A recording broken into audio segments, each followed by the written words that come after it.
ng bayan, maasahan anumang panahon.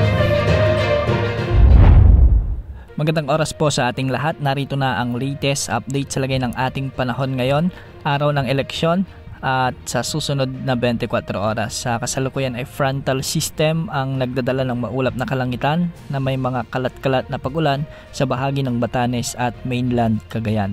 Ang mga lugar na ito ay pinag-iingat sa banta ng mga biglaang pagbaha o pagguho ng lupa, lalo na kung may mga katamtaman hanggang sa kung minsan ay malalakas na pag-ulan. Makikita nga natin sa ating satellite animations na may mga namumuong thunderstorms sa bahagi ng northern part ng Cagayan at malaking bahagi ng Batanes. Samantala, umiiral naman ang easterlies at sa ngayon mga oras na ito ay nagdadala na ng mga pag-ulan at mga thunderstorms sa bahagi ng Cordillera Administrative Region, sa ilang bahagi ng Ilocos Region, sa ilang bahagi ng Central Luzon, sa malaking bahagi naman ng Metro Manila at Calabarzon. May mga pag-ulan din sa bahagi ng Mindoro Provinces, sa ilang bahagi ng Palawan at Bicol Region.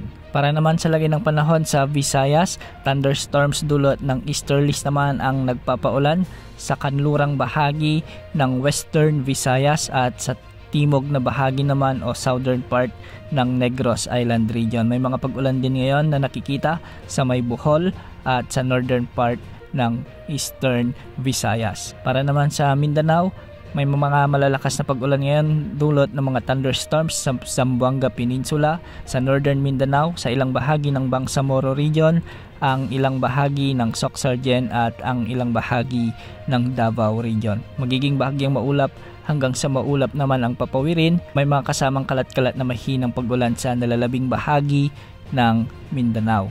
Bukas, asahan pa rin ang pag-iral ng easterlies sa malaking bahagi ng bansa at asahan din na unti-unting bababa ng bahagya ang frontal system na makakaapekto naman sa ilan pang bahagi ng northern Luzon.